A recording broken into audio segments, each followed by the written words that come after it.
Okay, so welcome both of you to the Mission Possible Sofa. This is our hub for EDie Live 2018, a place where some of the leading sustainability professionals across an array of sectors can come, hopefully relax, and just talk about some of the big kind of issues that are facing sustainability professionals. So joining me today, we've got Alastair Mant, Head of Industry Engagement at the UK GBC, and Matthew Farrow, Executive Director at the EIC. So lots of acronyms straight off the bat there for me to get confused with.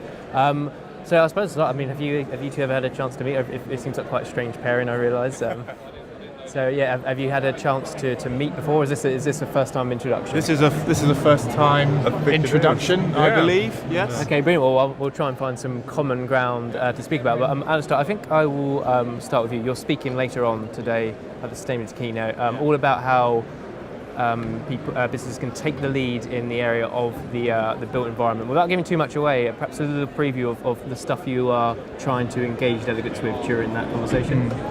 Yeah, I think I'm trying to give an overview of actually what is a sustainable built environment, and the word sustainability is used in lots of different ways, and no doubt at this conference people will use it meaning different things.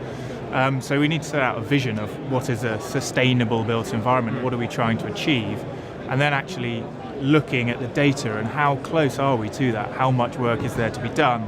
And I think we all know there's quite a lot, but there's some really great examples actually of, and they're being told all around the conference, of businesses that are leading the way, and there's many of them within the built environment sector as well. Brilliant. And Matthew, you suffered a bit of train problems earlier this morning, so you didn't quite, unfortunately you didn't get a chance to present. So perhaps for the viewers right now, you can perhaps give a kind of a brief condensed version of what you were hoping to talk about in the resource efficiency theatre this morning. Yeah, absolutely. So I was going to talk about resource efficiency and the way in which businesses can move towards a circular economy, and particularly interested in the way government needs to set up the right framework to make that happen. We've got a very active environment sector now, Michael Gove, really sort of surfing the whole sort of plastics issue, and he brought out the 25-year environment plan 3 or 4 months ago, which is the first sort of long-term vision, if you like, of what the government can do to try and improve the environment over that timescale. But our concern is it's good on ambition, pretty light on detail, and it seems to be a law of government documents. The more ambitious they are, the less detail they have. The more detail, the less ambitious, and they're not quite getting that right. And I think that matters for corporates sort of in this space, because when we're talking about circular economy, making waste a resource, trying to get everything recycled and collected again, some of that can be driven by market economics. So if commodity prices are fluctuating or are high, it makes a lot of sense for companies to look at the resources in their value chain, their supply chain, and see what they can do to get that back into productive use. But sometimes the market economics aren't enough. So something like plastics recycling, if the price of oil is pretty low, then virgin plastic is pretty cheap. And not all supply chains are going to start using recycled plastic if virgin plastic is pretty much the same price. So government does need to regulate, and we're a little bit concerned that there's not much detail in terms of how government sees its role. You see some great examples at the show here of corporates who want to take a lead and are doing some very impressive things in their own sort of activities. But without some of that framework, the landfill tax, for example, has had a big impact. I think it's difficult for corporates to sort of plot their path into the future. And Alastair, what's the corporate plotting like in the built environment? We had some news yesterday about the government plans to halve the energy usage in the built environment in homes and non-commercial buildings as well. And we're also seeing some great drives from businesses, and a lot of them will be UK GBC members. So how easy is it for your members or UK GBC members to plot a sustainable future in this current political environment? Well, I think it's absolutely vital that we do take some pretty stretching ambitions and go after them, but that takes really brave leadership, and even more so when you're not sure what the government is entirely backing in their expectations, and therefore the operating environment that you'll be in, and also with the wider geopolitical and therefore economic uncertainties as well. But if you look at the trends, and it's clear that the pace of change isn't enough. And we talk a lot about yes, we need the business case for it, but I think that in a lot of occasions it's not visible enough for everyone to see, and so we've done work on that. It's maybe not, the price signals aren't strong enough to push that through, and actually we need more kind of enlightened leadership, if I can use that phrase, really brave leadership to set some big ambitions that we're going to have to figure out how we get there along the way.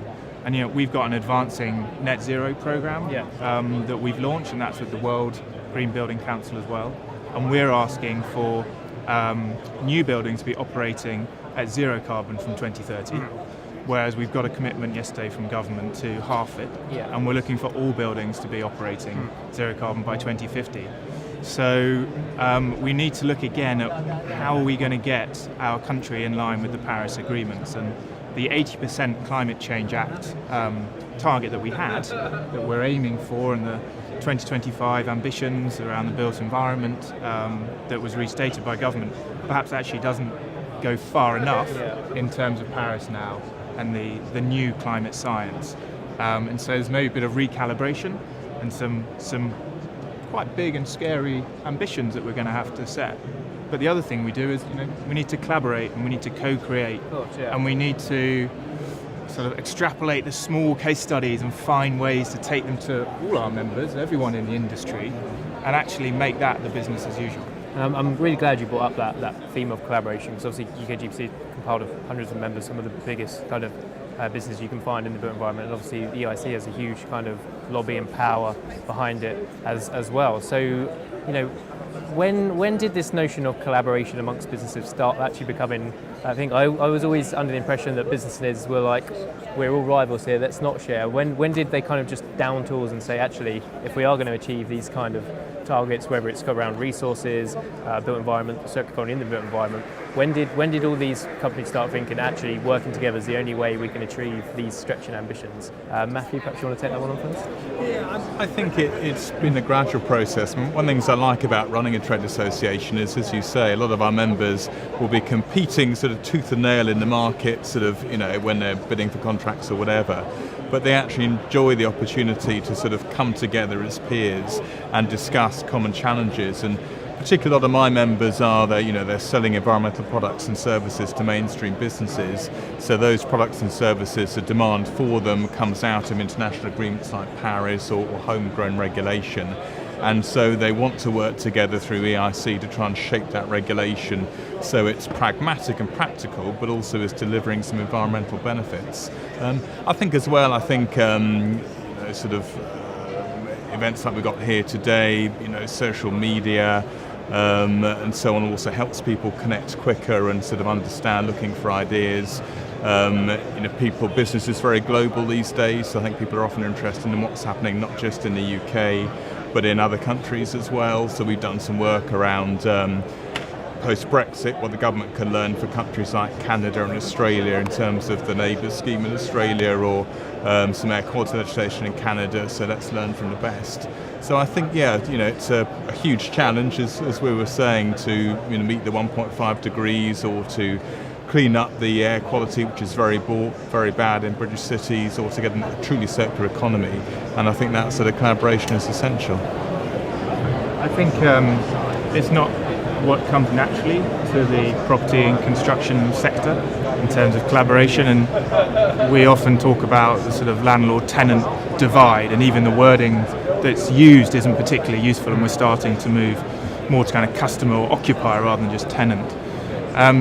So there's a way that the technology will give us many of the answers to the problems that we've got, but actually there's a lot to be done just around the behaviours and how we act within the industry. And so we have courses on leadership and on innovation, and we go for open innovation, and providing kind of safe space, as you do as well, to bring what are often competitors around the table and facilitate those conversations, but actually starting to move away from the us against them. And so technology is definitely one realm where we'll get a lot of the answers, but we still need to work on actually how we operate and how human beings operate within the environment and the industry that we have. Yeah, brilliant. Some really insightful stuff, and I would love to keep chatting, but Alastair, I realise you've got to hop across the road to host a roundtable, and that you've got a train to catch. So I will let you go on your way. But thank you both for your time. Thank you.